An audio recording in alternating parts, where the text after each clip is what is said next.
एक ऐसे व्यक्तित्व के बारे में आज हम लोग बातचीत कर रहे हैं कि जिन्होंने इस देश में ये बताया कि किसान क्या होता है।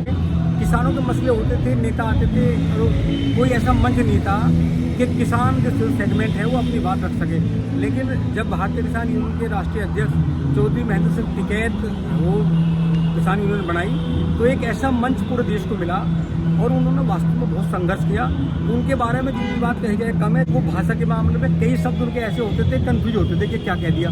तो इसलिए हमें इसे लगाया जाता था कि भाई लोकल के आप भाषा समझते हो। उस समय तो अखबार ठेठ खड़ी बोली में टिकैत साहब की भाषा में हेडलाइन लगाते थे। बिल्कुल। और बल्कि वो तो एक वक्त था जब टिकैत साहब का आंदोलन 87 के दंगे के बाद मेरठ में हुआ, तो फिजाओं में बड़ा तनाव था। उस वक्त किसान मुश्किल में थे और मेरठ में दो बड़े अखबार दैनिक जागरण और अमर उजाला उस समय एंट्री करी थी इन्होंने।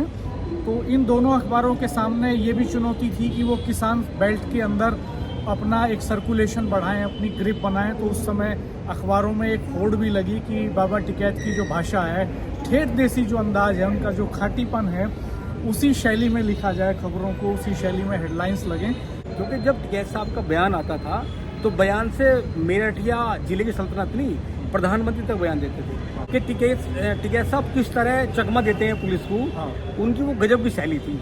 आज के दौर की अगर हम बात करें, आज तो नेता रुक जाएंगे, गिरफ्तार हो जाएंगे या शोर मचा देंगे। वो ना तो कैसे कोशिश करेंगे कुछ टकराहट हो जाए, फुटेज आ जाए, फोटो अच्छा और हम अखबार में जब जाएं। तो उस समय ऐसा रील बन जाए। हाँ, ऐसा नहीं था। टिकैत साहब उनकी शैली गजब की थी। सोली से टिकैत साहब सुबह 4 बजे अंधेरे में निकल लिए। जब टिकैत साहब आए तो यहाँ से जब अखबारों ने कहा कि भाई देखो टिकैत साहब की पीछा करो, तो चूंकि रिपोर्टर जानते थे, वो पहचान भी थी। और थानेदारों की जहाँ तक बात है तो नए नए आते तो वो पहचानते भी नहीं थे इतने। तो हमने देखा कि जब वहाँ खतौली नाकाबंदी होगी, उन्हें कहा गया आपकी गाड़ी रोक ली जाएगी। तो भैंसी से जैसे निकले खतौली की ओर, तो तांगा आया। वो तांगा की जो आसपास के गाँव का था, उसे मंडी से खल चौकर लानी थी। तो उन्होंने तांगा रुकवाया और तांगे में आगे पैर लटका के बैठ गए और वो पुलिस के बीच में, नाकेबंदी के बीच से तांगे बैठ के निकले चले आए। तो एक खलबली ऐसी मचती थी। ऐसी खलबली अगर आज चीफ मिनिस्टर आए तो ऐसी नहीं मचाई जैसी टिकैत साहब के अंदर खलबली मचती थी। ओझा जी थे, पूर्वांचल के रहने वाले थे। हाँ, ओझा जी। तो उनकी भाषा और टिकैत साहब की भाषा वो बिल्कुल विपरीत थी। बनारस का आदमी, बनारस के थे ओझा साहब, बनारस का आदमी और एक तरफ सिसोली का आदमी, मुजफ्फरनगर। तो ऐसा हुआ। तो उन्होंने कुलपति को, कुलपति ने कहा मास्टर जी कहा, हेडमास्टर मुझे ध्यान।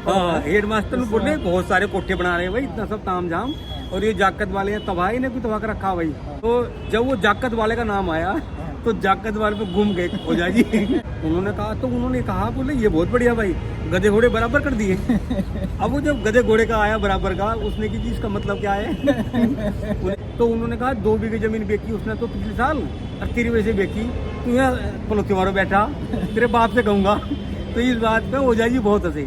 तो उन्होंने कहा कुलपति जी ने कि बाबा ये ऐसा करते हैं, पढ़ते नहीं है, ध्यान पढ़ने में नहीं है। तो वो डंडा रखा था, तो जिस अंदाज में गाली देते हैं उनने कि वहाँ चले जाओ बाहर, लट कितने लगे, पढ़ने का काम तो है नहीं। वहाँ तो तुम्हारे बाप रात भर जाके खेत में पानी कर रहे हैं, तुम यहाँ धरने प्रदर्शन कर रहे हो। पढ़ो बैठ के, मेरी मास्टर जी से बात होगी, सबको नंबर मिलेंगे, सब पास हो जाओगे, जाओ।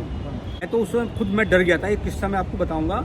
ये शायद 2006 की बात है, जब विक्टोरिया अग्निकांड हुआ था। जब वो इमरजेंसी की तरफ चले, जहाँ बताया कि वहाँ पेशेंट है, अस्पताल में आए, तो उनके आने का मतलब देखो, आज कोई लोग क्या कह रहे हैं वो अलग बात है। जब टिकैत साहब के संस्थान में जाते थे, चाहे किसी कोली में जाओ, चाहे किसी अस्पताल में जाओ, उनका वो संस्थान बहुत सम्मान करता था, बैठाता था, उन्हें बहुत सम्मान भी करता था। समाज के हर तबके में उनका सम्मान।